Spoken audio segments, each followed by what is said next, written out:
This is Thursday, January 26, 2013, 7 o'clock in the evening. And this is the Select Board of the Town of Bolton.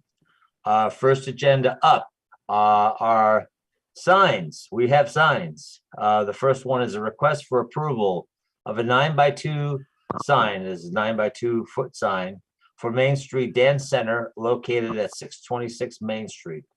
Monique Dorian and Robert DiBenedetto, are you with us? Yes, I'm here. I got it too. Hey, Robert, how are you?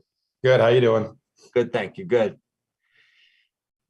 So, I think we have some information in our packet. Yes, Mhm. we do. We do. Great. Well, welcome to Bolton. It's always you. good to have a business come into town.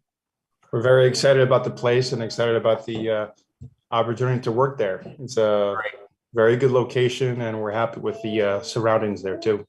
Great, great. So I'm sure you've done the application to the building inspector. Yes, we filled out the online application. From what I saw from the updates online, everybody has reviewed everything up to Okay. the select board meeting. Okay. I mean, I see the sign. I'm fine with it. This is just kind of more of a formality than anything else. But Mhm. Bob, do you have any questions for the No, applicant? I think the sign looks good. Yep. All right. So So I I will- move to accept approve the sign for the Main Street Dance Center. I will second that. All those in favor signify by saying aye. Aye. Aye. Roll So call, when- Sikansky, Aye. Wysocki. Aye. Thank you. So, Robert, when are you gonna get started? Well, we signed our lease and officially starts in beginning of February. Cool. Frank is going to get us some keys pretty soon, and we'll start moving stuff in. We wouldn't start actually having classes there until maybe the summer, and certainly in the fall is when it would really start with students from Bolton, Berlin, Clinton, Great. Harvard, all around. Do you Great. have a website that people can go to for more information later? We will. That Okay. everything is happening all at once, so we will definitely have a Yeah, website up and running. My wife is working on it with a friend of hers right now to get that set up. great. And yeah, a lot of it's just buying supplies and getting over nerves and getting ready. Yeah, no, great. Well, congratulations, good luck, and welcome to town. So, great. Well, thank you very much. We're all Good set. luck. All right. Have a good Take care, evening. guys. Bye. All right, next up on our sign request is a request by the Parks and Recreation Commission for identifying and/or safety signage at the town common. I guess there are two types of signs: temporary signs, 18-inch by 24-inch, 18-inch by 12-inch to be placed at the town common, skating rink, and sliding hill, and an 18 by 24 sign for the nature play area. Do we have anybody from Park and Rec with us? Yes, two people here, and Sarah.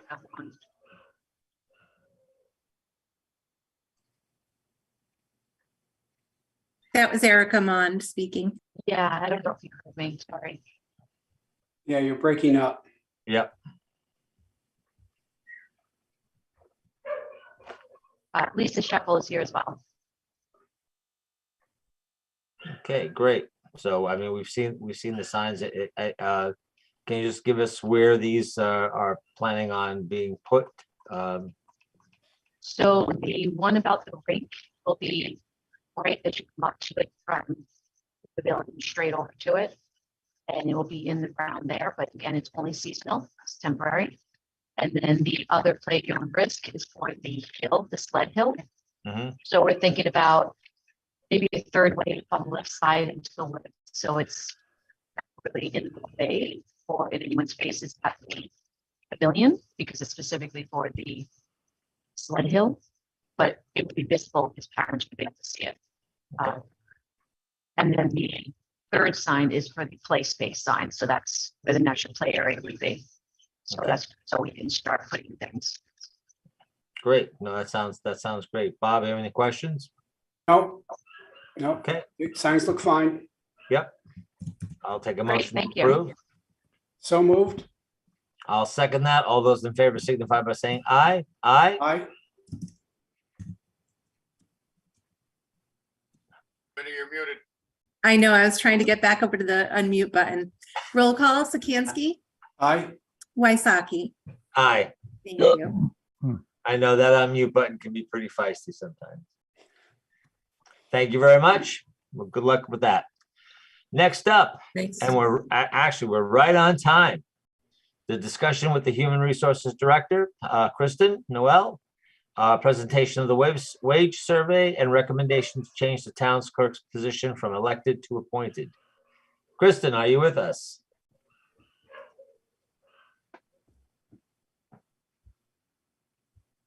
I know she's with us. We still can't hear you.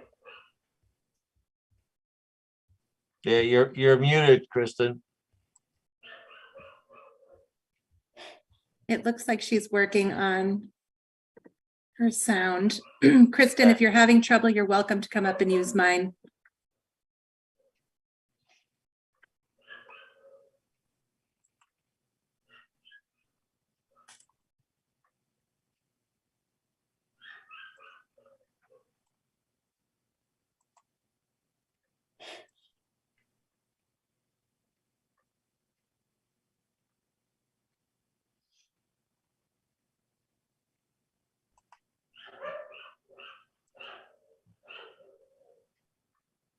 Yeah, it looks like she's still muted.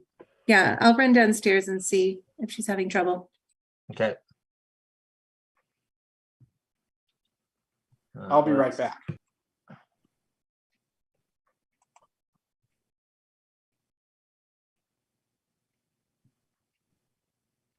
It's almost like Monty Python, now for something completely different. I think I'm all set. Okay, can you hear me now? Hi, well, yes, we hear multiple of you. Well, I need to now log off the phone.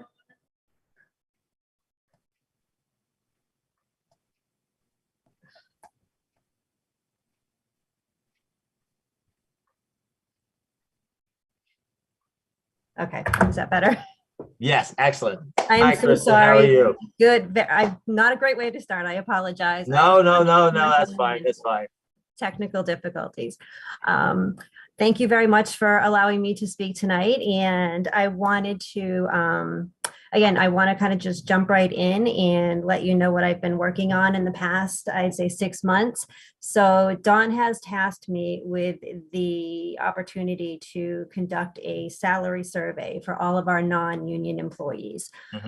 We've seen some pretty scary trends in the municipal world lately with so many of these positions. People are starting to now retire. We have a lot of positions. Bolton right now is in a good place, but a lot of our surrounding communities have open positions that they can't fill. And it's really becoming evident that Bolton is a little bit behind the curve as far as what wages and what our the surrounding communities are paying. So what I did was I collected 2023 data from 5 of our surrounding communities, including we have Lancaster, Stowe, Harvard, Boylston, and Boxborough. What we did was we applied the same methodology to this study as we would as with any of our union negotiations. And quite honestly, as everyone well knows, the rising cost of living, in addition to the competition for labor, has created a lot of challenges for towns to pay fairly and competitively. And it's crucial to leverage this information timely in order to be able for us to deliver better talent and culture. And honestly, my main priority in bringing this to you tonight is really to retain the talent that we have. We have an amazing staff in place, and we need to retain them. Retaining employees has a number of benefits, as you know: reduce cost, improve morality, morality, no, increase Morality's good too. Okay, there you go. Improve culture, higher employee engagement. And then just the institutional knowledge. We have so many employees who have been here 10 years plus. It's invaluable. And again, Bolton is in a great place and I want it to stay that way. And we all do. I drive an hour to work every day, quite honestly, because of the atmosphere, the leadership, the collaboration between departments. That's what this town is about. And we need to, really invest back into our employees. And that's what we did with this study. Again, to kind of get into the study, we did the 5 surrounding communities for 25 non-union positions. We haven't had a formal wage survey done since close to 2015, so it was definitely time. Again, the same approach as the union. And what we found, and the reason, or what we did with these numbers, is we strive to get to the midpoint of our competition. We don't want to be the highest paid community out there, but we do want to be competitive. So we strove to get to the midpoint. And in doing so, we found we were on average about 5 to 10% less than some of our surrounding communities, just based on getting us to the midpoint. And that's what, the spreadsheets that you see, the FY 2023 wage adjustment. So what we did, in order to remain competitive, let me back up a little bit. In order to remain competitive, I calculated what we would need for basically an adjustment for these positions to get us to the midpoint of our competition. And this is the result of that spreadsheet that you're looking at, the FY 2023, the wage adjustment, the spreadsheet. Some positions were really spot on. So it wasn't as if all 25 positions were, grossly underpaid. Some were pretty close. Others were definitely off and do require a larger adjustment. For instance, I'll just take my position as treasurer. Surveying these 5 towns, I found the average midpoint for an hourly rate for my position was $45.30. And what I was able to do is, again, because what I have to do is take all this information and then put it into a classification plan, calculate the rates with the grades and the steps. So I'm proposing $45.70. So honestly, I was pretty pleased with how everything worked out, because all of the 2023 proposed rates that I have listed really fall right in line with our competition. We have a few outliers and there are some reasons for certain positions, but they really do fall in line. And I do feel strongly that adjustments do need to be made in 2023. I know it's not ideal. It is never ideal. Budgets are always tight, but the calculations and the data that I used from these other communities were based in FY 2023. So if we don't do something now, we're going to continuously fall behind and we're going to end up in the same situation a few years down the road. And based on adjusting to the 2023, which would be about $88,000 to $90,000, I would recommend, or I would, Don and I have spoken about this, and we would recommend the use of ARPA funds, or the available ARPA funds, to fund this for FY 2023. And then assuming that, we can go ahead with the adjustments, I've also calculated some of the costs going into FY 2024. Those costs are a little bit higher only because it's about $100,000, but that also includes any step and also a 3% COLA. So that's the $100,000 is not just the adjustment. There's other things built in. Right. And I am proposing a 3% COLA because, again, in 2024, if we're not continuously, taking a look and giving the COLAs each year, we're going to fall behind. Yep. So in a nutshell, that's, we're really just trying to be competitive. We're trying to retain the best, or attract even, we have so many retirements coming up in the next 5 years. We're just trying to attract the best talent. We're trying to make the most of what we have. And, again, it's a great environment and we just want to keep moving forward with what we have. No, thank you, Kristen. And yes, I will agree and concur with you. We have an amazing team in town. Everybody does a fabulous job. I've been involved in town government for a long time, 20+ years, and I know everybody, and everybody does a great job. We have great people. They're really dedicated. And to your point, you know, we want to reward them. We want to keep them. So I'm 100% behind what you and Don have done, and what you're looking to do. You know, I certainly support doing something this year and doing something with the ARPA funds. So, thanks for doing all the hard work.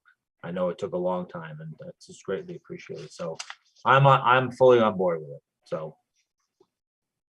Yeah, I would just want to repeat a couple of things that Kristen said.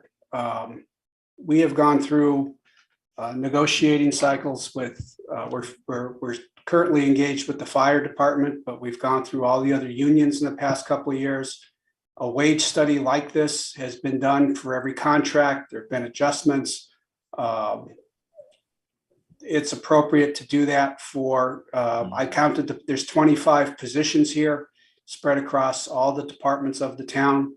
It's appropriate to make these adjustments at this time. And I'm comfortable using the ARPA funds. Yep.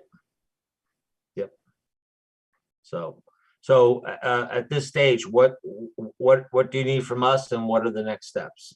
What we need from you, Mr. Chairman, is an affirmative. What we're asking for tonight is an affirmative vote to implement Kristen's recommendation and making it retroactive to July 1st, 2022, and using our available ARPA funds to do so. All right, so I will move that we accept the recommendations of the treasurer and HR director for the non-union pay scales, and that it be paid for, that be retroactive to July 1st, 2022, and that the current fiscal year be paid for out of ARPA funds. I will second that. All those in favor signify by saying aye. Aye. Roll call, Sikansky, Aye. Wysocki. Aye. Thank you. Thank you. Thank you, Kristen. Thank Thank you, you. Kristen. Thank Don? you. Thank you very Yeah. much. Thank you. Thanks, everybody. Next up is a recommendation to change the town clerk position from elected to appointed. Yes. Hold on. So I did want to bring this in front of you as well. And again, this is to ensure that, well, let me back up a little bit, that I am recommending with the full support of Pam, and Pam will speak to this in a bit as well, the changing of the town clerk position from elected to appointed. And really, it's to ensure that we get the most qualified and experienced person available from the biggest pool of applicants possible.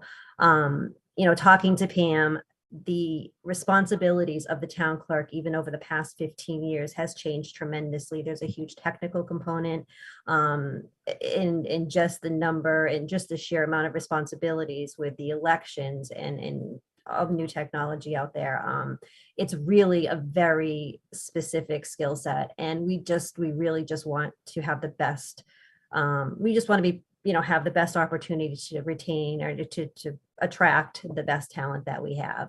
I just wanted to quickly say, some of the primary responsibilities of the town clerk: issuing dog licenses, marriage licenses, business certificates, conducting the annual census. She's also the elections official, the custodian of all the official records and documentation. So it really is an all-encompassing position. Some of the additional responsibilities that have been given is maintaining several different databases, including the voter registration information system, the Department of Revenue Gateway, conflict of interest. So it really has expanded over the years, and we really just need to make sure that we can go outside and, again, just simply attract the best talent that we can. Right. And Right. Pam can speak a little bit more to that as well, and then the process it would take to be able to make that change. Yeah, I'm totally supportive of this. In fact, I brought it to Kristen, the idea to Kristen, oh gosh, months ago. And then we talked to Don, and they were both very supportive with the idea. So, and Kristen said it perfectly. The job has just changed tremendously, particularly elections now. It's serious stuff. It always was, but it's, we're in the spotlight for sure. Yeah. So the process is, according to town council, we've been told that at the annual town meeting, we would present an article to petition for a special act, and the legislature would then go to, the legislature, and then they would approve it. And at that point, we could, decide, depending on when I want to retire or whatever, decide, to have the interview process and hopefully hire somebody who can fulfill the job. The other comfort I have too, in proposing this initially, was that we have such a solid hiring process. We advertise, we interview people. It's become very professional, and that gives me comfort in, the ability to have an appointed clerk as opposed to an elected clerk. Right. The other thing too is it's only a 1-year term. So I've been very lucky. Nobody's run against me, but you can't learn it in 1 year for sure. So Right. this will be great. I'm very Right. excited about it. No, I'm very supportive of it. I've been talking with Don about it, and I think it makes very good sense. So It's time. I'm behind this, so I'm good. Bob, any questions? No, I'm fine. I think it's a good idea. As Pam pointed out, the role has changed in the past 15, 20 years. It requires a lot more technical knowledge than it did when she first gained the position. So I think it's appropriate to professionalize that role in town hall. We'd be right in line with even the communities that we did the study with as well. Absolutely. Acton, Air, Harvard, Stowe, Sterling, Lancaster, they all have appointed as well. So we'd be following suit. Yeah, sounds good. So you need a vote from us to make a recommendation to change? I would suggest is you vote to recommend the change and to instruct me to have an article for annual town meeting on the Okay. warrant. All right, I will move to initiate the process of converting the position of town clerk from an elected to an appointed position, and ask the town administrator to prepare an article for a presentation to the town at the May town meeting. Okay, I will second that. All those in favor signify by saying aye. Aye. Aye. Roll call, Sikansky, Aye. Waisaki. Aye. Thank you. Thanks very much, Pam and Kristen. Thank We you. appreciate all the hard work you've done. So thank you very much. Thank you very much. Great. Great. Thanks a lot. Thank Thank you. you. Have a nice evening. Next up, we will have a presentation by DCAM on potential acquisition of a parcel off of Forbush Mill Road.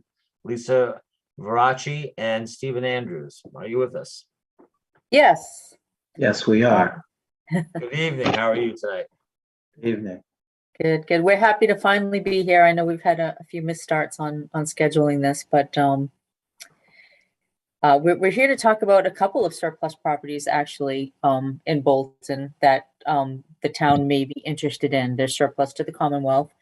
So given that none of our state agencies need the property, and I've spoken with Don Lowe on these, and he did indicate that there might be interest, which is how we ended up here at this meeting. Great. But so I can share my screen. Let's see. Please. Let me just whoop. Okay. Okay, so what we're looking at here is, let's do some introductions first. I am Lisa Verrocchio, project manager with DCAM. Stephen Andrews is the director of real estate with DCAM. And we work with most of the surplus property with the Commonwealth. So there are two parcels. The first one is associated with the former Lancaster School for Girls campus, and I'm sure you're all familiar with it. But there's 12 acres over the town lines in the Bolton area. So it's, if you can all see my pointer, it's this section Yep. right here. Whoop. I did not want to do that. So that's around 12 acres, and has traditionally been, it has been used as agricultural land in the past. Currently, it is not being farmed, and it is not Article 97 land. So that's probably an important piece to keep in mind. But both, the campus itself, the entire campus, oftentimes when we have campuses, the entire campus will be on a federal or state historic register. So even though there's no, I don't anticipate that this would be an issue, but something to keep in mind, we would have to work with MHC. I'm sure it would just get approved pretty quickly without any incident, because there's no structure on the land.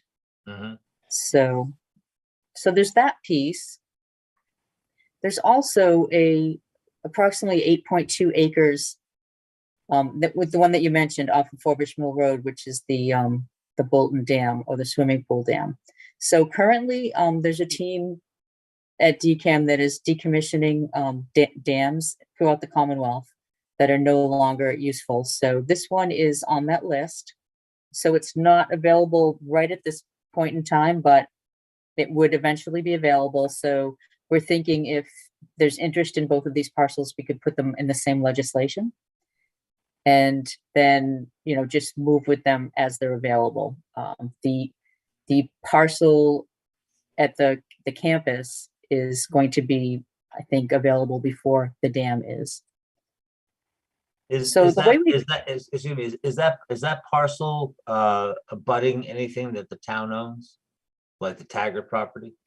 The dam property, Yes.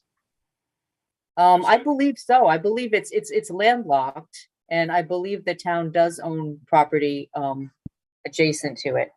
Yes, I don't know exactly what it is. We could certainly sort that out. We would do it, obviously, a survey prior to the transfer.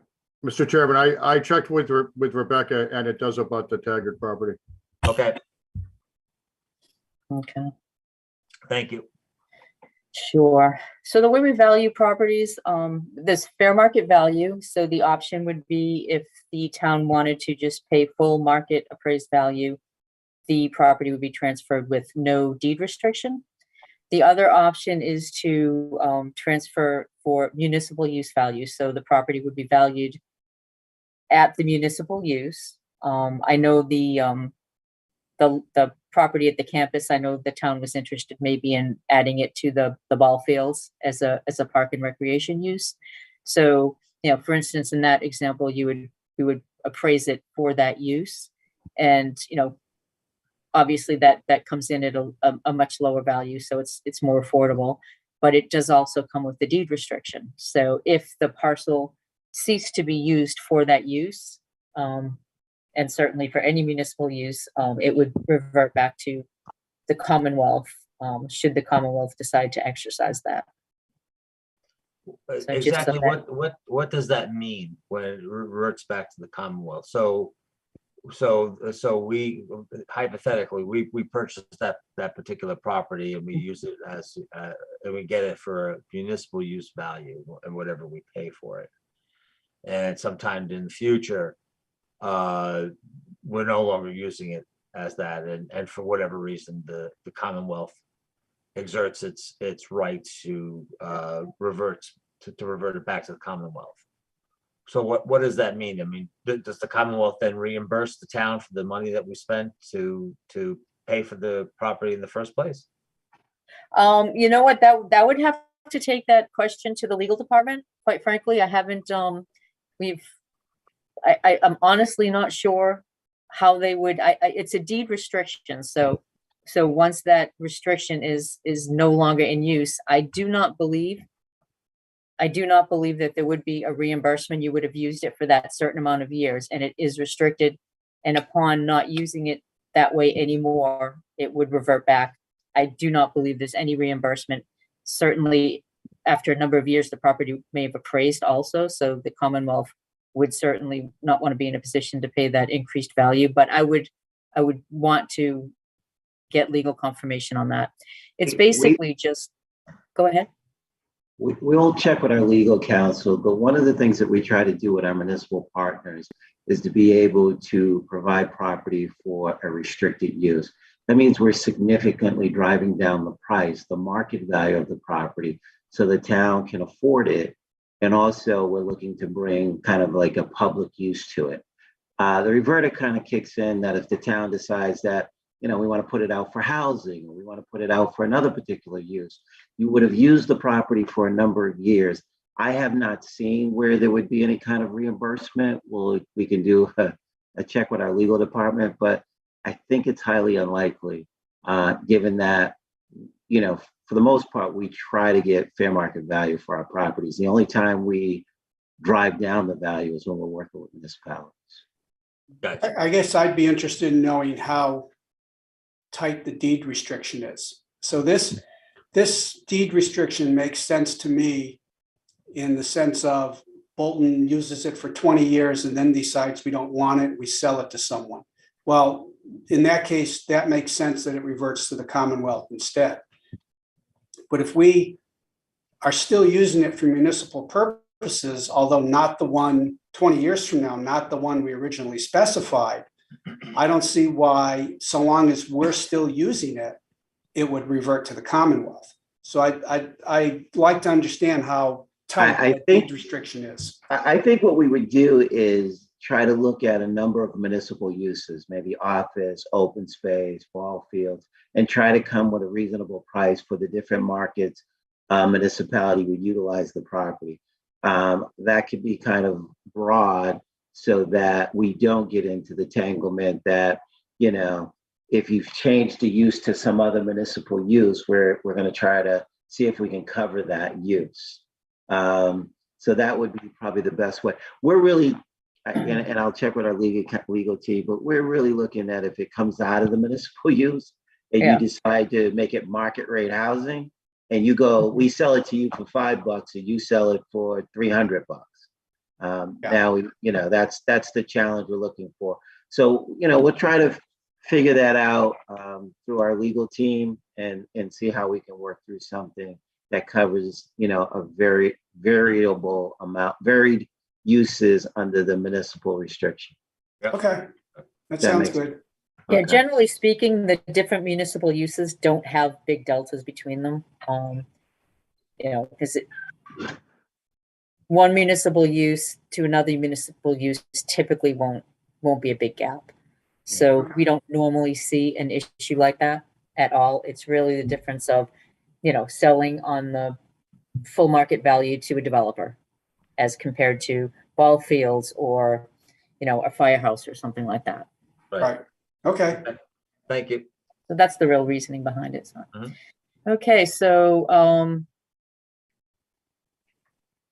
so that's pretty much it there. So, just to give you a brief overview on the Chapter 7C, because all of our disposition goes through the 7C disposition legislation and also specific special legislation, which is what we would be doing here. So the property's been declared surplus. We already know that there are no state agencies that want to use it. So, we're basically at the point speaking with you folks, and if there's a direct public use for you guys, then we would just DCAM would draft legislation and with you, right? We'd get comments from you. So we would agree on the use and the legislation. You would have your delegation file it. And then once it was filed, we could do an MHC notification because it, in case it's, in these cases, it's raw land, it's not going to be an impact, but then that's pretty much the end of the impact of 7C, outside of anything that the specific legislation might say. Because beyond that, it's all rules that have to do with if the municipality turns it down. And now we're just doing a competitive disposition. Right. Okay. So it's a pretty short process when we're just, going directly to a municipality and transferring the property. So that would be relatively quick.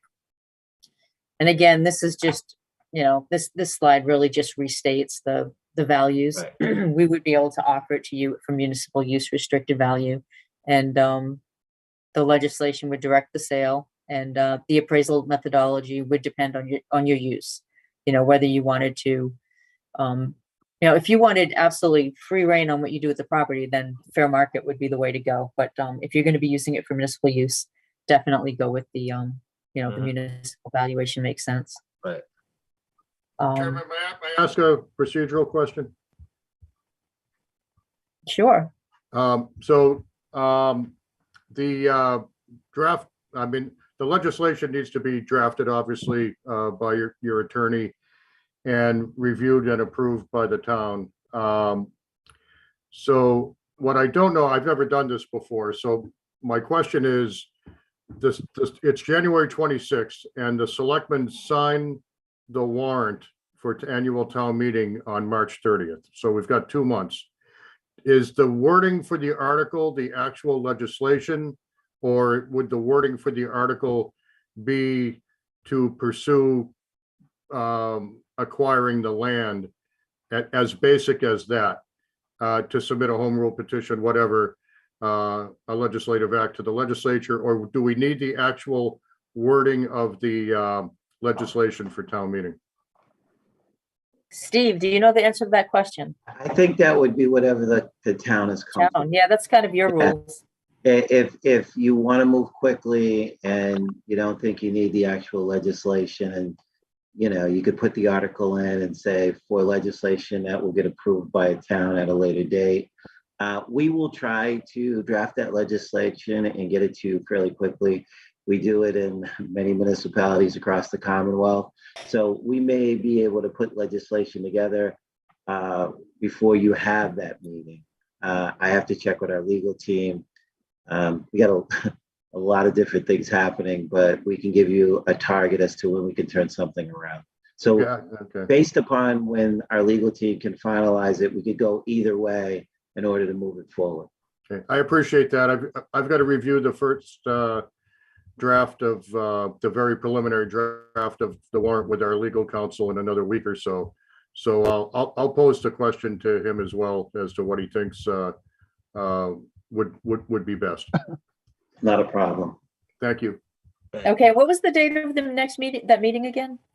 The meeting at which the select board will sign the warrant, which means all the articles will have been approved and voted, and prior to that is March 30th. It's a procedural meeting to tie up any last minute open issues and sign the warrant. It goes to the printer the next day virtually. So so by the middle of early to mid-March, we would need to agree on what the article, how the article needs to read in the warrant. Sure. Well, we can certainly make an effort to get a draft of legislation out to you by then. It's, Okay. it's not like we're, it's not a new process. So it's really just a matter of getting it through our legal team. But even that, I would imagine, well, it depends on your rules, but even if you had something, the general idea, and it got tweaked a little down the road, that's what, I guess, what you just need to check to make sure any tweaking wouldn't necessarily be a problem. All right, Lisa, I'll follow up with you and Stephen once I've spoken with council. Yeah. Okay, that sounds All good. right, thank you. Have you Excellent, folks sir. done an appraisal of the property yet? We have not.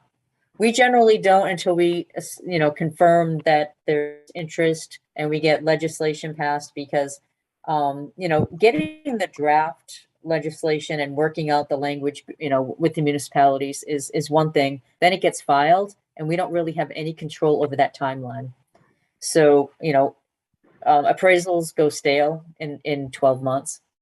So we kind of like to see it have a little bit of traction before we start spending the money on things like that, because otherwise we end up refreshing and spending more money. Well, I guess the question is, if you want us to have something on town meeting to say we're gonna go forward to do this, I think the town would need to know what we're getting ourselves involved in from a financial perspective. From both Yeah, a well, just, municipal you- and fair market value. Understood, yeah. You're not committed at that point in time. I would, I'm not familiar with the warrant, process, but if there were caveats for it being an acceptable, price to the town.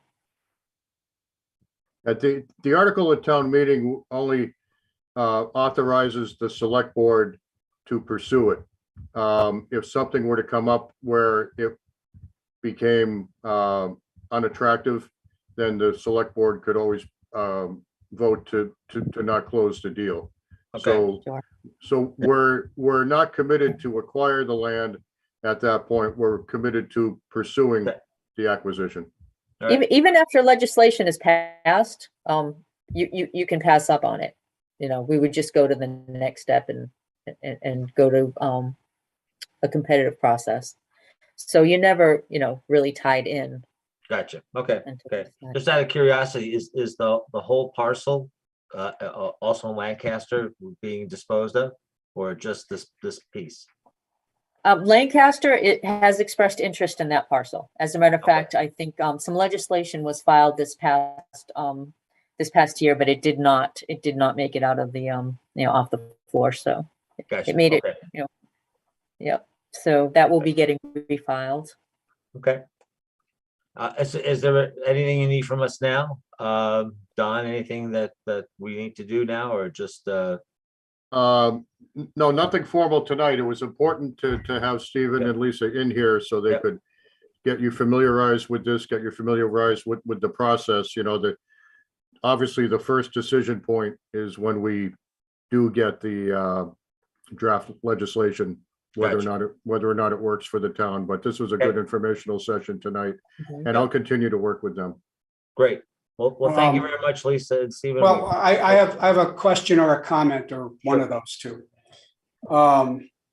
We're looking at a pretty accelerated time frame here.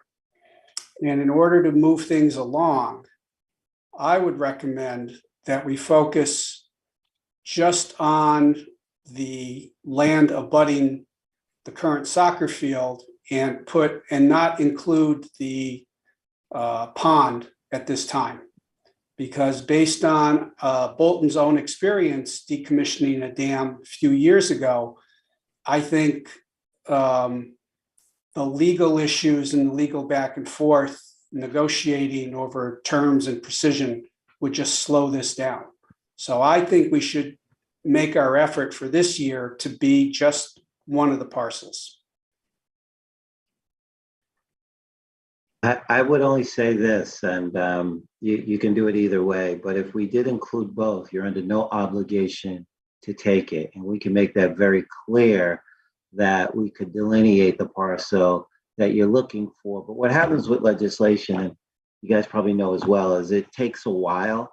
So there would probably be a significant time frame between one and the other. If we did it all in one, but you're only, you're obligated to take, you only would be obligated to take what you deem necessary from the town's perspective. Just another way to look at it. Right. So what you're saying is we're not under any obligation, even if both of them are sort of included together. Correct. Even, and we understand the decommissioning and everything that goes into that. We have a few dams. We get it.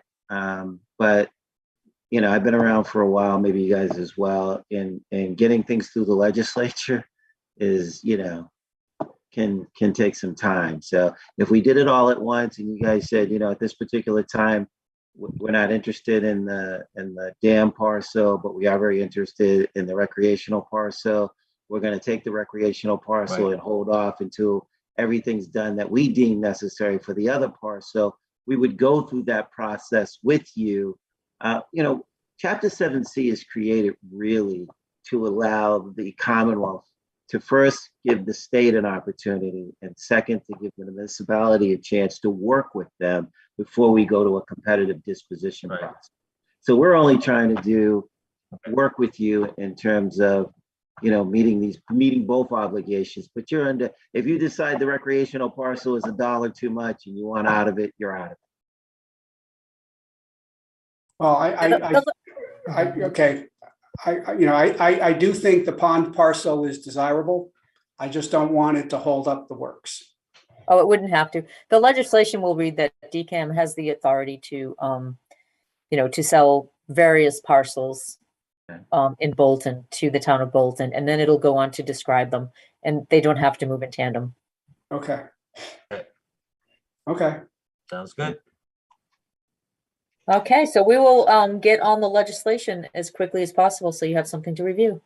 Great. Well, thank you very much. We greatly appreciate it. Thank you Okay. guys for giving the Thanks for having opportunity us. tonight. We Thank you. appreciate it. Thank you. Thank Have you. a nice night. All Appreciate right, it. you too. Bye-bye. Bye-bye. All right, well, next up on our agenda is consideration of application for amendment to change the business corporate structure for Bolton Baba LLC to Baba and the Legacy Kitchen, Inc., doing business as Baba and the Legacy Kitchen for the liquor license at 544 Wattaquatic Hill Road. Don, you want to give us a little summary of what we're doing here? Yes, basically, this is very pro forma. The exact same thing was done several years ago when the restaurant was Fotini's. It's exactly what the agenda item says. They want to change their corporate structure to no longer be an LLC and to be incorporated. So we need approval from the local liquor licensing authority, which is the select board, in order for the packet to be submitted to the ABCC for their review and approval. Okay, so I'm assuming that the packet's been put together and it's all set to go. We just need to say we're good for it to go. Yes, the packet is ready to be submitted to the ABCC for their review. Okay. Bob, you have any questions? No. You want a motion now? Please. Okay, I move to approve the application for amendment to change the business corporate structure for Bolton Baba LLC to Baba and the Legacy Kitchen, Inc., doing business as Baba and the Legacy Kitchen for the liquor license at 544 Wattaquatic Hill Road. I will second that. All those in favor signify by saying aye. Aye. Aye. Roll call, Sikansky, Aye. Waisaki. Aye. Thank you. Thank you. Okay, and we'll get that application off to the state. Next up, then the Neshoba Regional School District budget discussion. So we'll have a presentation of the Neshoba Regional School District budget impacts on the town of Bolton budget. Brian Boyle, who was our chairperson of the advisory committee. Brian, how are you tonight? Good. How are you? Thank you again for the invitation to be here tonight, Mr. Oh, Chairman. thank you very much. We greatly appreciate it. Before I share the slides that I'm going to run through, I just wanted to say that the original intent was that we had actually invited our 3 school committee reps to what we were hoping was going to be an advisory committee meeting on Tuesday night, but because half of the town, including half of our committee, had no internet, that interactive discussion didn't take place. It's actually happening on Tuesday. So the slides that I'm going to run through tonight are the same slides that we're going to be discussing with the school committee reps. So Great. with that, I'll share my screen. Thank you. And really the goal of this presentation is to just get people familiar with some of the, what I call the hardwired revenue constraints in a member town like Bolton, and then how that interacts with the district's budgeting process.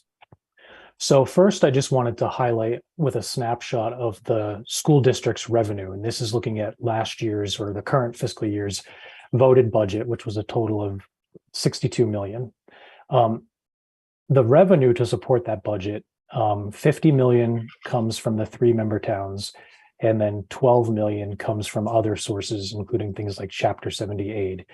But basically, bottom line is 80% of the district's revenue comes from the 3 member towns. So obviously, it's important to kind of take a look at where the revenue from those member towns is coming from. So for Bolton, much like Lancaster and Stowe, we really at the moment just have a handful of revenue sources. The bulk of all of our revenue, upwards of 92%, is taxes. So for this fiscal year, our tax levy was 25.2 million. And of that 25.2 million, roughly 94% of that is from the residential component of taxation. So although we do have some commercial and industrial and personal property tax revenue, the vast majority is basically what people see on their homeowner's tax bill. We get a little bit of state revenue. You see down there about 300 grand. We have some local receipts, 1.6 million, and that includes things like motor vehicle excise, licenses, permits. And then every year we have some amount of certified free cash, which we typically try to reserve for our capital projects, but we have over the past couple of years we've had to use some free cash to support our operating budget. Mhm. So unlike the district, the member towns are directly constrained by Proposition 2.5. Obviously the district has that constraint indirectly, but for the member towns, it's very much part of our reality. So just briefly, how does that work? So Prop 2.5 is a state law that has two basic aspects. There's the levy ceiling, which says that a town like Bolton can't ever tax more than 2% of the full and fair value of all taxable property in town. So for Bolton, actually these numbers were just certified a few days ago. As of the 1st of 2022, Bolton's equalized valuation is 1.3 billion. And then when you apply the 2.5% cap, that means our levy ceiling is 32.6 million. But in addition to the levy ceiling, there's also a levy limit, which is something that is calculated on a year-to-year basis. And so the next slide, what you'll see is for the levy limit, you take the prior fiscal year. So we're going to go through the exercise that advisory is going through right now for FY24. We start with last year's levy limit, which was $24 million. Then by statute, we can add 2.5%. So that gives us an additional 600,000 in revenue. And then we can also add in what we call new growth. And that is a number that we get guidance from our assessor's office. And it's basically, you think of it as like new construction in town. And it's what Bolton can levy off of the value of the new property in town. So then those things all add up to our new levy limit for the current fiscal year. But I did just want to call out these two numbers, roughly $800,000 for this fiscal year. You can think of that as like roughly the pot of new revenue that Bolton has to work with over and above last year. Now, to see how the district's assessment affects Bolton's spending decisions, I wanted to take last year's assessment, which was 16.9 million. So that was the assessment that was approved last year by annual town meeting. The school district has released a preliminary budget, but that will not, I want to emphasize that budget is not finalized. And in fact, we're all still waiting on very important Chapter 70 numbers from the governor. So, but I did just want to illustrate so people understood. Suppose the assessment increases by 3% this year. That means it's an additional $500,000 that Bolton has to allocate toward the assessment. If it goes up 4%, then it's 700,000. If it goes up 5%, it's 850,000. And then the assessment increase that was presented at the budget workshop by the district last week, again, this is not final, but just to illustrate, if the assessment were to go up 6.4%, which is what it says at the moment for Bolton, it would be an additional $1 million for Bolton to pay in its assessment. And a rough rule of thumb is for every 0.5% increase in the district's assessment, it's like 85 grand in additional expense for the town of Bolton. What this chart shows is if you're looking at the blue here, that's basically that 800,000 of new revenue. So the Prop 2.5 growth plus the other new growth. And then what this shows is how much a increase in the assessment would use up of that new revenue. So if the assessment increases 4%, we basically have 120 left for non-education spending. If it goes up 5%, we have to basically find $47,000 in our budget to be able to pay our assessment. So think of it as roughly 50 grand in cuts to the town. And then if the assessment were to go up 6%, we have to find $223,000 in our budget. So what I'm just trying to present here is just a dynamic that has been persistent, where education has been crowding out our ability to spend on other town services. Now, I don't want to be mistaken here for taking a view on the merit of any one service versus another. I'm just trying to present some of the facts, and you'll see I have some demographic information, just so that primarily some of our district budget decision makers can understand the pressures that we're under as a town. So here what you see is I went back in time, FY27, Neshoba was 59.4% of our total operating budget. By FY22, it had jumped up to almost 63%. And at the same time, the age trends in Bolton show that we have a population where our student population is decreasing in both absolute and relative terms. By contrast, our 55 plus population has really ballooned. And the reason I want to highlight that is, obviously when we have to make budgetary decisions in town, I'm not saying that, you make it so that every resident gets the same amount of dollar in services, but we should all acknowledge that our demographics have changed. And so there are some reasonable, I think, expectations on the part of all of our residents that our budget reflects the reality of our population.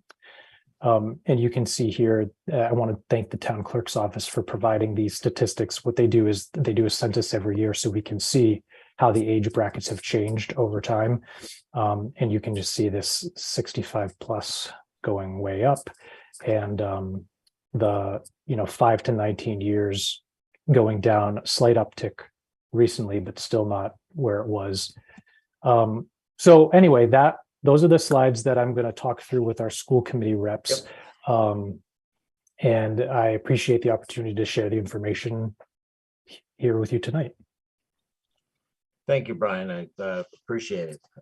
Yeah, I think that this is good information to give to everybody, to let them know what sort of the constraints that we're facing and the impacts that we have vis-a-vis the differing percentage increases in our assessment.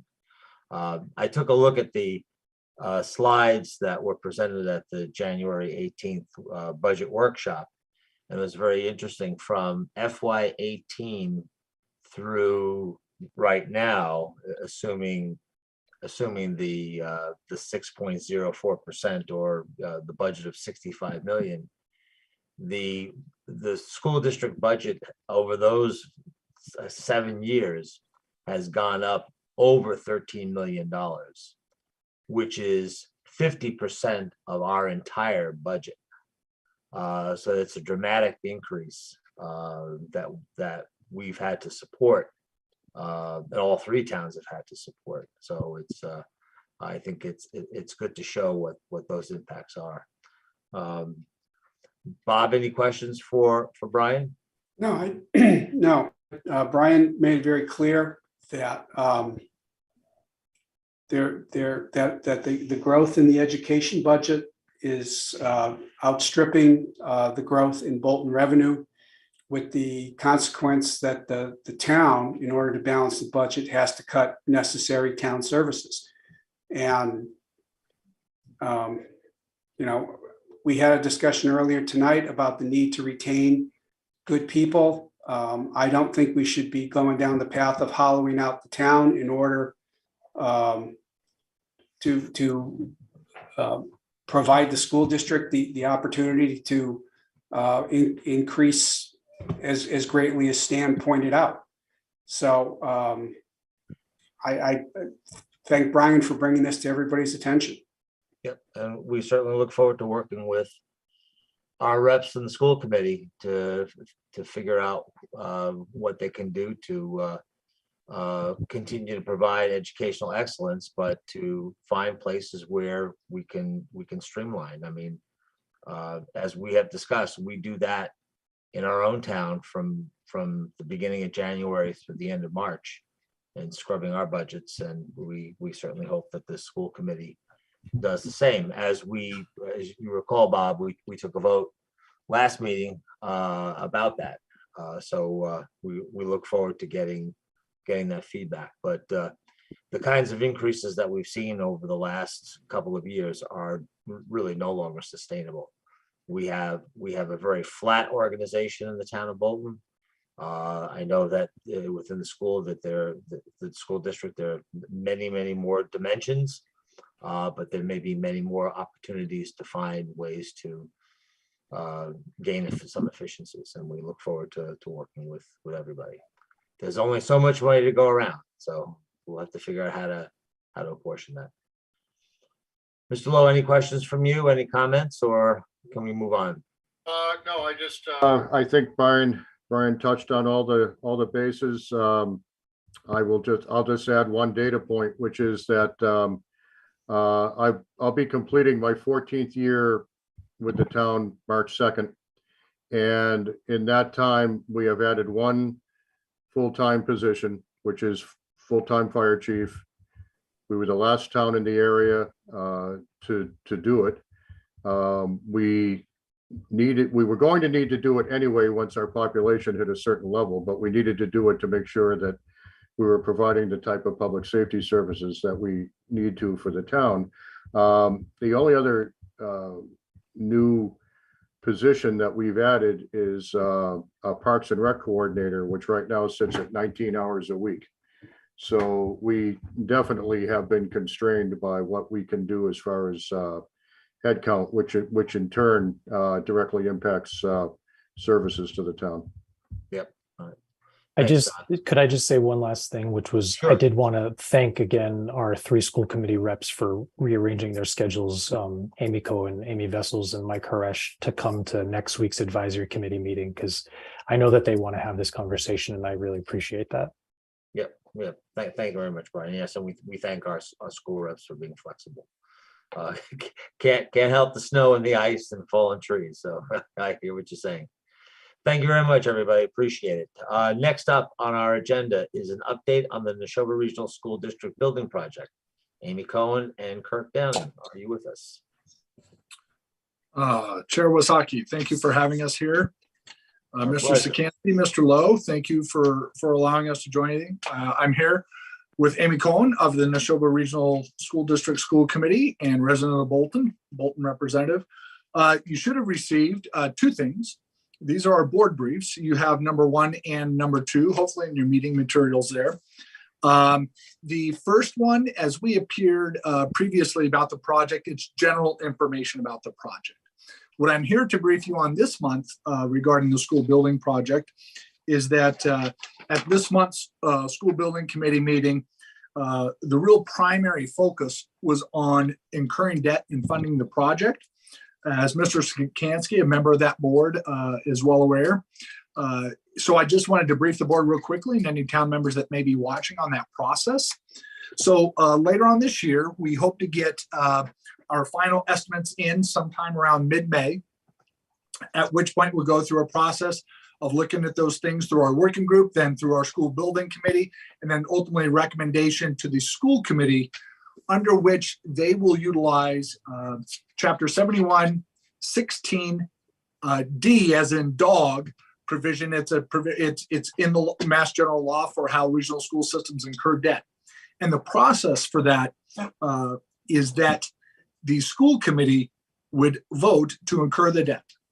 Then they are obligated by state statute to notify the chairs of the select boards in their participating towns of the incurring of debt within 7 days of that vote. Once the chairs receive notice from the school committee, they then have 60 days to conduct a town meeting, at which time the voters support or turn down the school committee's vote. So it ultimately goes to the voters of all the towns. And that's how the debt then is incurred. And it's incurred by the school district, similar to how the debt was incurred on the building renovation that was conducted in 1998, I believe, Mr. Sikansky, if I'm correct. Yeah. it was I'm brushing finished in up on my 2000. history a Yeah. little bit. And the track. And the track, right. So the other position, and this was all briefed to the committee by our attorney, Mr. Peter Mello. And there is a second provision. That second provision is Chapter 7116N, as in Nancy. And that provision is a regional provision. And under 2/3 of a vote of the school committee, it could be decided that the school committee could conduct an election at their own cost in order to do a regional election. Then it's one person, one vote as an aggregate of the 3 towns. Those are the 2 methodologies, of which, of course, we will be moving forward with the Chapter 7116D methodology. Well, in terms of setting up the incurring of debt, because of the time that we're going to be receiving our estimates and then breaking for the summer, what is likely to happen, but is yet to be decided by our board, is that we'll have to set a date at some time during the summer for the school committee to take up that question of incurring debt. The first week of August 7th, I believe, the MSBA will be meeting to approve the school district's submission, which goes in on June 27th. Upon the MSBA's approval to then move forward to secure funding, the school district, our 3 towns, have 120 days. So 120 days from that August 7th date takes us to about Thanksgiving. So the way that works out is, as we work through this process in the school building committee and the recommendations of our OPM, that if there were our town meetings hosted to take on the question in say September, and then let's say hypothetically, if all 3 towns voted, well, then we have funding and we submit to the MSBA and can begin the project. If one of the towns say turned down, there's time then to conduct a regional election and do a one vote, one person aggregate of the system under 7116N. So that's the basic sort of conversation we had in the school building committee around incurring debt. The second piece that I wanted to bring to this board is a little bit of good news. Ms. Cohen, if you wouldn't mind bringing that down at this point. The second piece that I wanted to bring to this board that is a piece of good news is that when we went to the MSBA and they conducted a vote to allow us into now what is phase 4, and that is the schematic design process, they voted unanimously at that meeting to approve our project. At the same time, in that same meeting, they voted to approve the ceiling on their square foot reimbursement costs. So previously it was a $360 ceiling per square foot. They raised that to a $393 square foot ceiling, which has significant impact on the reimbursement. Reminding the committee that when we look at the board, I should say, when we look at the reimbursement rate and we say MSBA reimburses at 48%, that's only for those costs that are determined to be reimbursable by the MSBA. So oftentimes what happens at the end of the project is it really ranges in a 20 to 30% range of total cost of the project. That won't be determined until all the estimates are done and MSBA comes back with a final say on to what degree they are participating in on those reimbursable costs. And the last piece regarding funding that I wanted to update the board on is that the percentage for grounds costs was increased from 8% of the project to 10% of the project. That can be quite extensive and quite costly. So that is quite a benefit too, that the MSBA would allow that. And that brings us into the reimbursement, increases the reimbursement levels for that as well.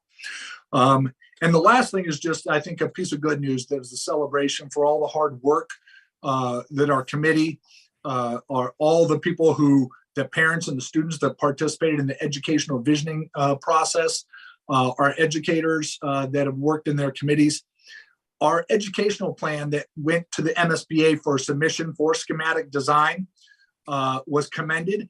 And they reached out to us after the meeting and asked if they can put Neshoba's plan on their website as an exemplar plan for regional school systems on how to write a highly detailed and highly responsible plan for an educational vision that meets the needs of what we need to deliver for our students today. So that's certainly a commendation for our region, but I think it really lays out the thoughtfulness of which the group went together in putting together the educational plan. So with that, Mr. Chair, I'll field any questions. Well, thank you very much, Kirk. That was very, very informative. I think maybe we would need to get a little better handle on, because I'm hearing a lot of things of, before it was, between 46 and 49% of costs to be reimbursed. Yeah. I'm hearing $360 to $393. Yeah. I've also heard that, per square foot costs are almost $1,000 per square foot.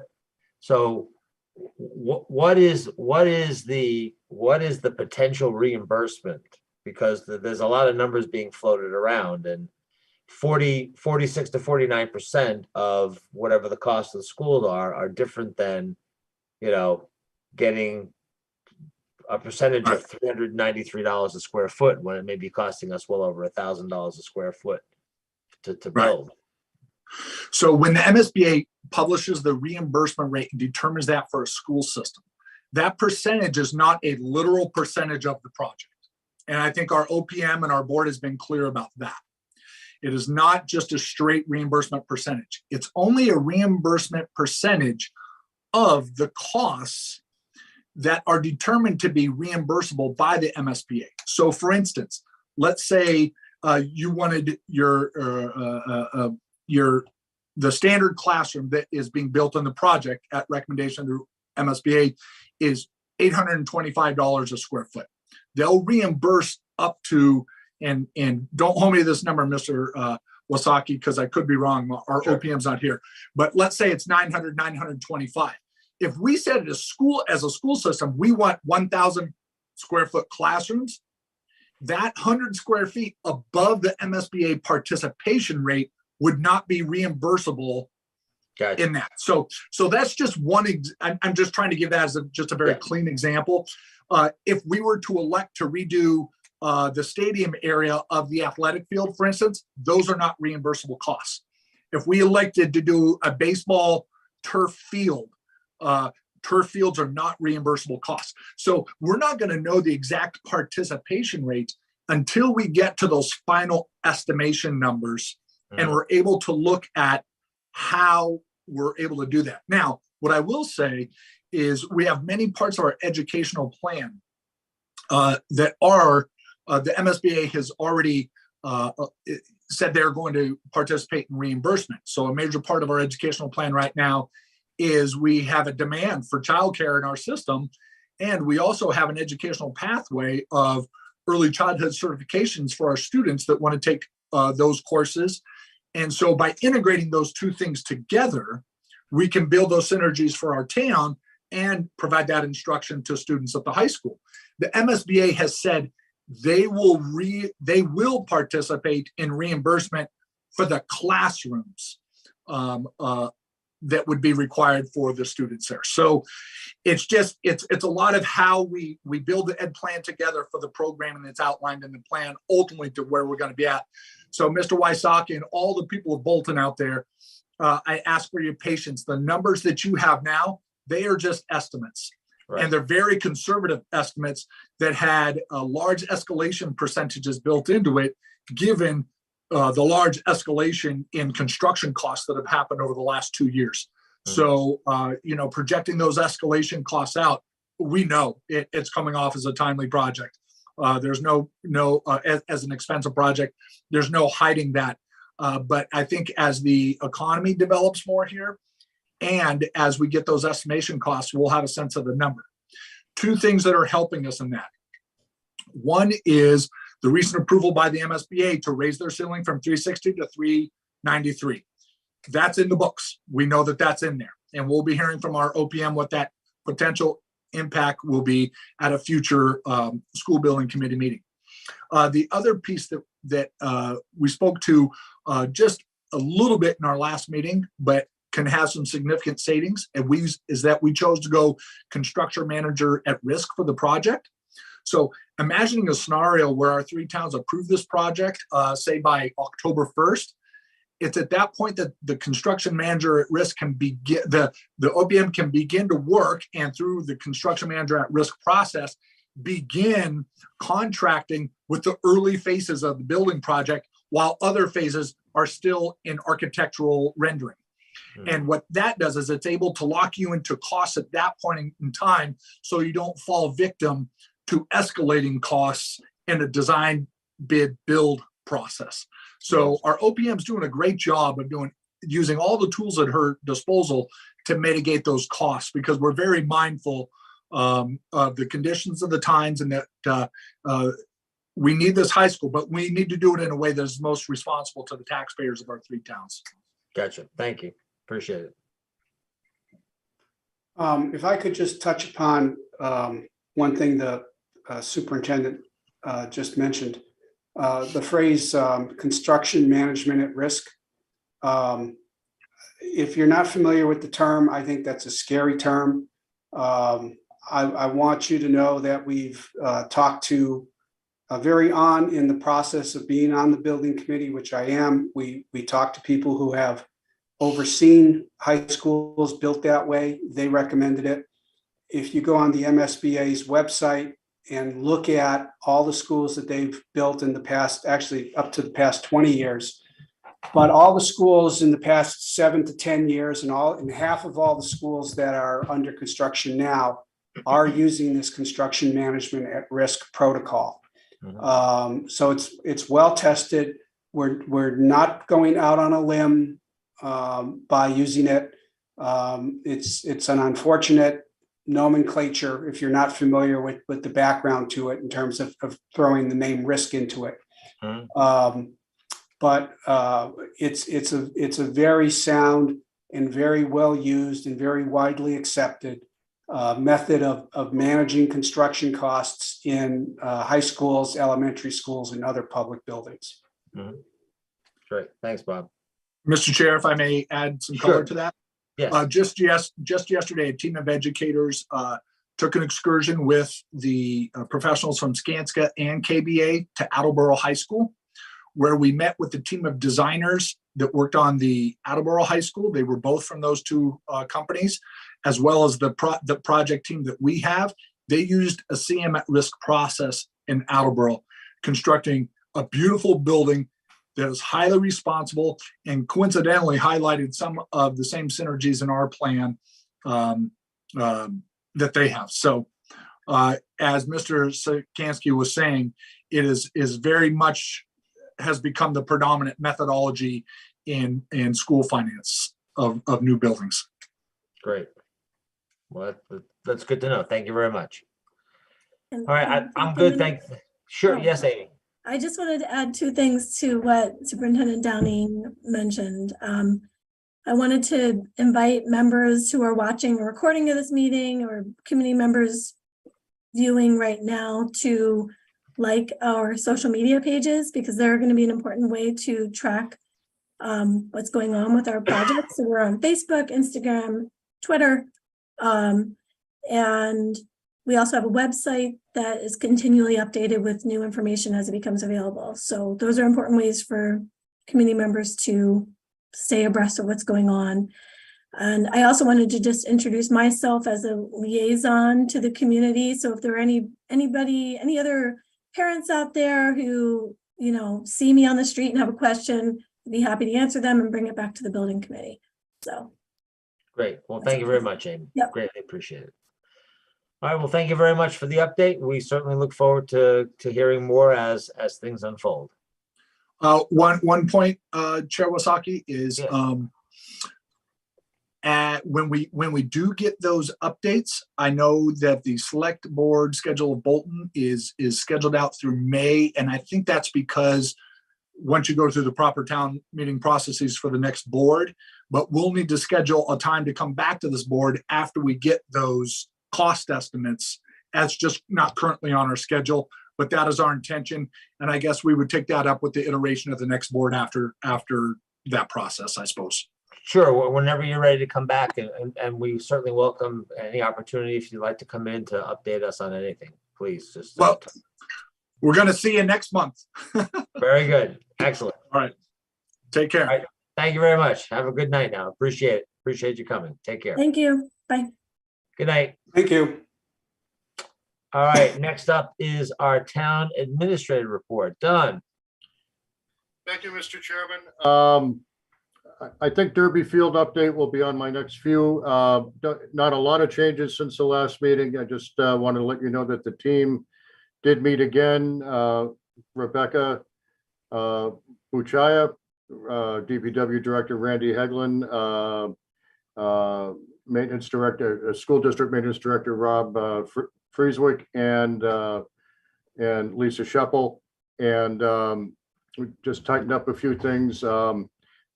Rebecca has sent a draft of the proposed grant to the team for review. So she's worked really hard on that. Randy, at my request, did get an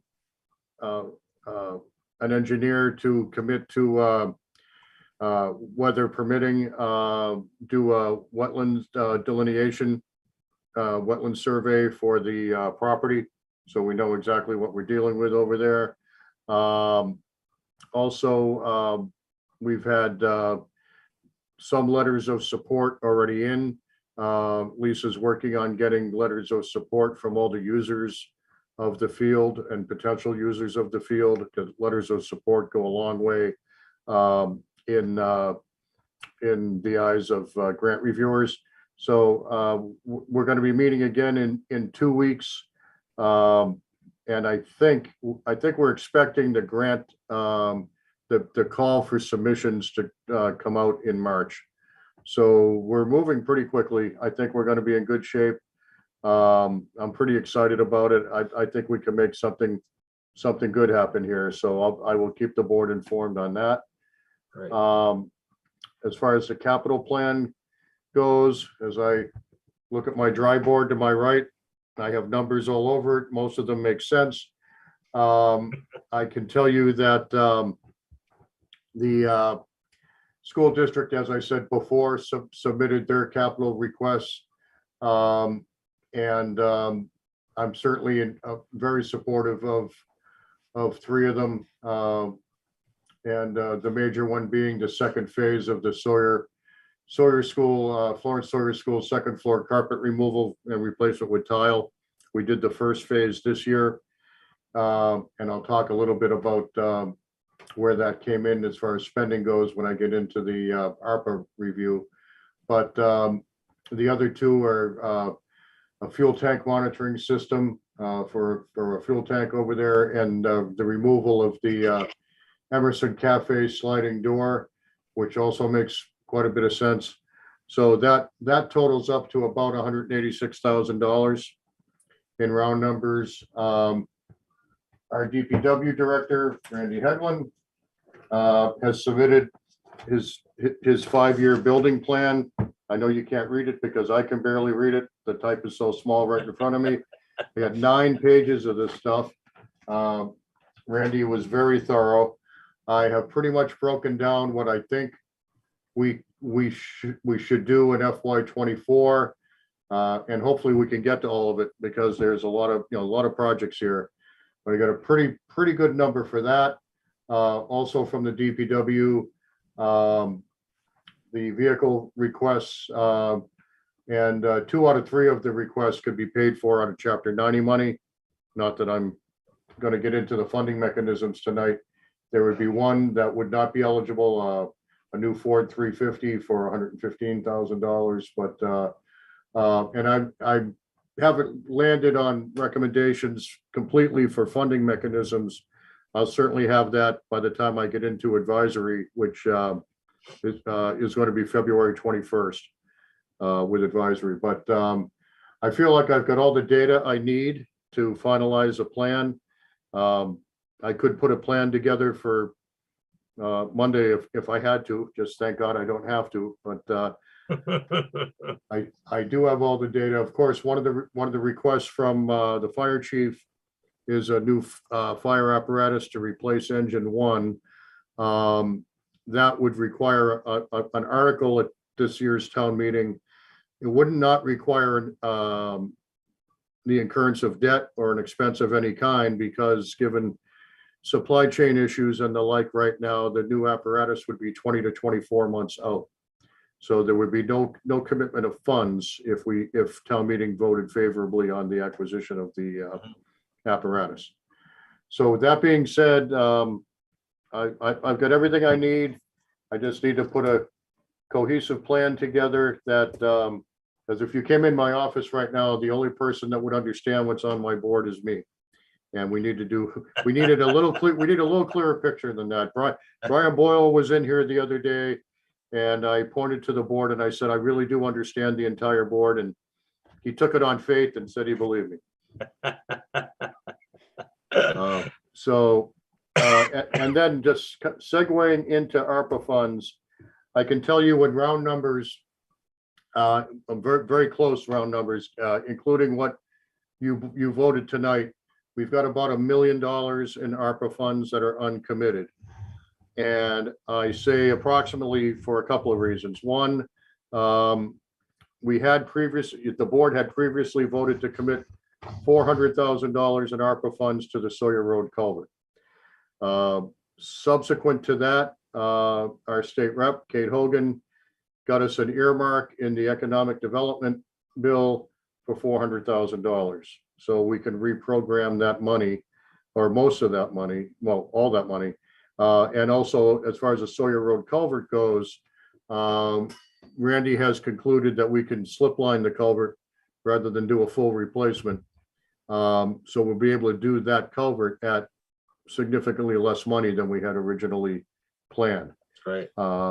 The other piece of good news is the board previously had committed $100,000 to fix the sewer issues at the library. Randy got Maya involved and got an adjuster over there and a claims agent over there. And we believe that Maya, our insurance carrier, will cover a significant portion of the expense. Oh, that's great. It looks like they will not replace, they will not pay for the work to actually remove the pipe and replace the pipe. But it looks like they will pay for quite a bit of it. And we don't have a final plan from them yet, because they're being diligent in their work and are seeking additional quotes from Plummer. So they're obviously trying to get themselves the best price, but by default, it gets us the best price too for the portion that we're going to have to pay for. Right. So working diligently on that. So we still need some of the numbers to fall into place, but I think a good round number right now from everything that I know is we got about $1 million uncommitted, and we're going to find a way to spend it. Okay. Is there any deadline to spend that money, Don? Line to spend that money? You broke up slightly, but I think your question was, are we on deadline to spend the money? There's been some conflicting information out. Yeah. So I actually spoke with Congresswoman Trahan's office yesterday, and her office informed me that some of the confusion is there's speculation that communities that haven't spent all of their money, and I should say rumor, it's not even speculation because there's nothing concrete, that if you haven't spent all your money by a certain time frame, the federal government might look to recapture some of it. But his opinion was, her office's opinion was, that's highly unlikely. Okay. So I don't think we should feel pressure to spend it. I mean, we need to spend it as expeditiously as possible, but I would hate to see us on an artificially aggressive time frame just to make sure that we've moved the money. Gotcha. Okay, thanks.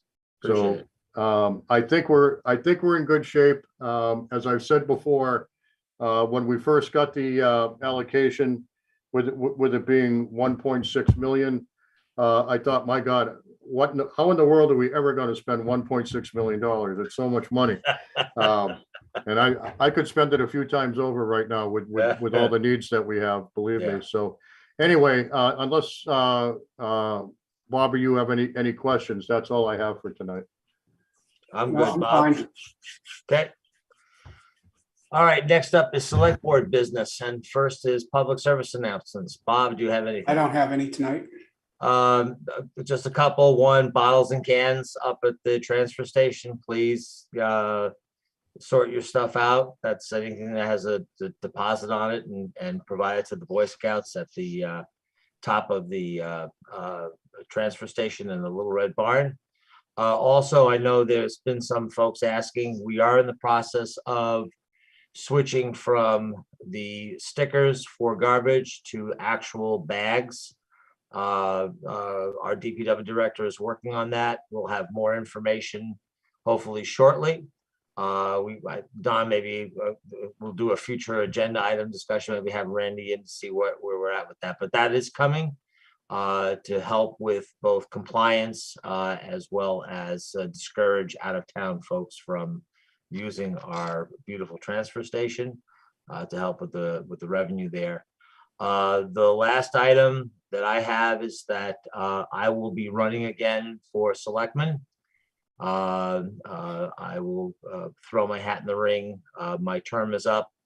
A 3-year term is up in May, and I will be running again, hopefully to serve the town of Bolton for a 7th term. So I look forward to that. Next up is discussion options for filling vacant seat. As I had reported back at the last meeting, unfortunately, our newest selectman, Emily Winter, decided that she needed to resign. She has some family issues and whatnot that she has to devote her time to, and we certainly respect that. Emily was a great addition to the board, and we certainly will miss her. The discussion here tonight is what to do about filling that vacant seat. As we have done in the past, and I'll throw that out, is given the rather approaching timeline for the general election, one option is to just wait and have someone nominate themselves to fill that 2-year term, which would be a 2-year term to fill the vacancy that Emily has provided, and have that just be at the normal election. So I don't know, Bob, if you have any. No, I come to the same conclusion. It makes no sense to have 2 elections within 6 weeks of each other.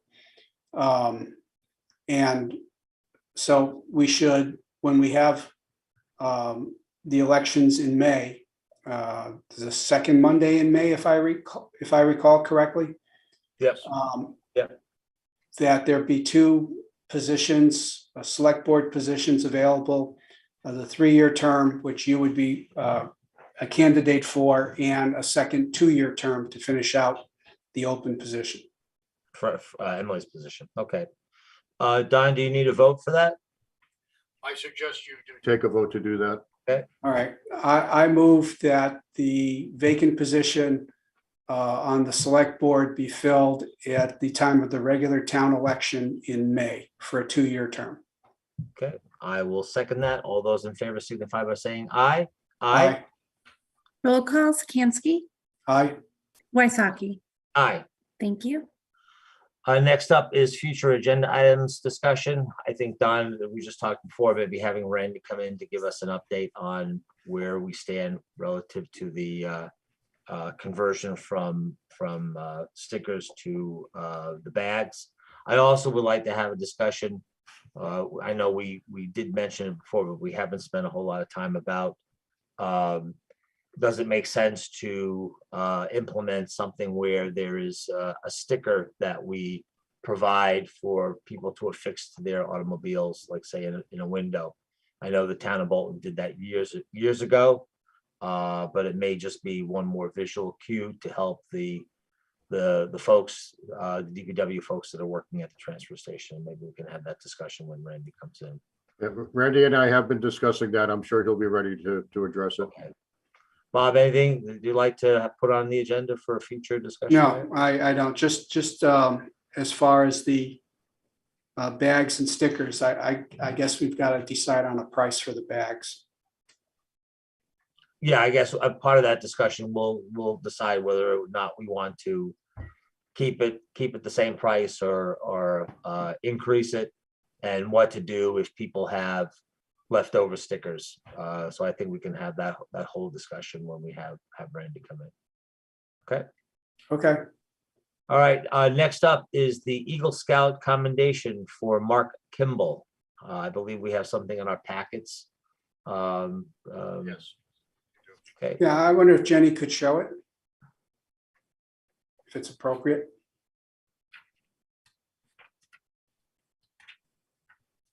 Sure, give me just a sec. Okay, thank you.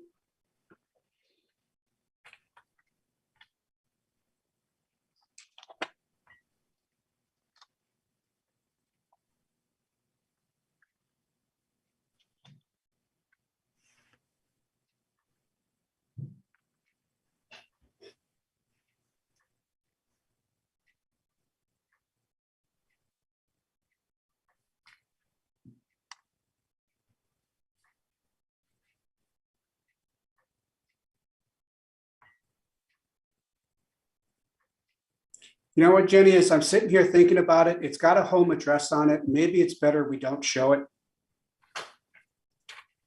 I think I, let me just go down. So, Certainly read it. I would, if I could, I'll read it. I got it. Okay, it's dated the 24th of January, 2023, to Mark C. Kimball. Dear Mark, the Select Board congratulates you on earning the rank of Eagle Scout. It is a significant achievement. We appreciate your efforts in creating benches for placement at Little Pond. The sitting area is a beautiful improvement to our town's beach for residents to enjoy the views. So I will, yes, it's a big improvement. We appreciate what Mark did. And I will move that the Select Board recognize Mr. Kimball's achievement and send this letter. I will second that. All those in favor signify by saying aye. Aye. Aye. Roll call, Sikansky, Aye. Wysocki. Aye. Thank you. Okay. And we go back to the top of my agenda. Next up is to approve the bills and the payroll warrants, W23-15 and W23-15A. So moved. Second, all those in favor signify by saying aye. Aye. Aye. Roll call, Sikansky, Aye. Wysocki. Aye. Thank you. And tonight we have minutes. We have regular session minutes for December 15th, 2022. And when we're in executive session, we will deal with the corresponding minutes for that same session. I think there were some changes on the regular.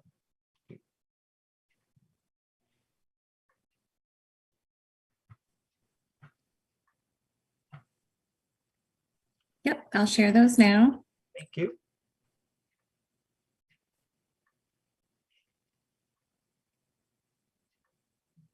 I think they were pretty minor. They're in red.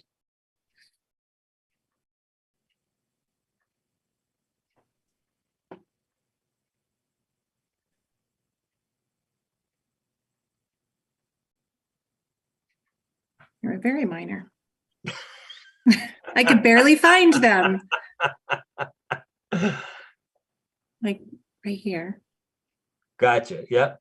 right there. Oh, they're there. Anywhere there's a little peg on the left, Yep. something has Sounds good. changed. Okay. All right, I move to approve the minutes of December 15 regular session. I'll second that. All those in favor signify by saying aye. Aye. Aye. Roll call, Sikansky, Aye. Waisaki. Aye. Great, thank you. All righty. Next up, we will be moving into executive session pursuant to Mass General Law, Chapter 38, Section 21A3, to discuss strategy with respect to collective bargaining with the Teamsters Union Local 170 if an open meeting may have a detrimental effect on the bargaining or litigation position of the Board of Selectmen, and the chair so does declare, and to approve any executive session minutes. The board will return to open session for the purposes of adjournment only. Do I have a motion to move into executive session? So moved. Second, all those in favor signify by saying aye. Aye. Aye. Roll call, Sikansky, Aye. Waisaki. Aye. Thank you. Well, thank you everyone for participating tonight, and we'll see you next time.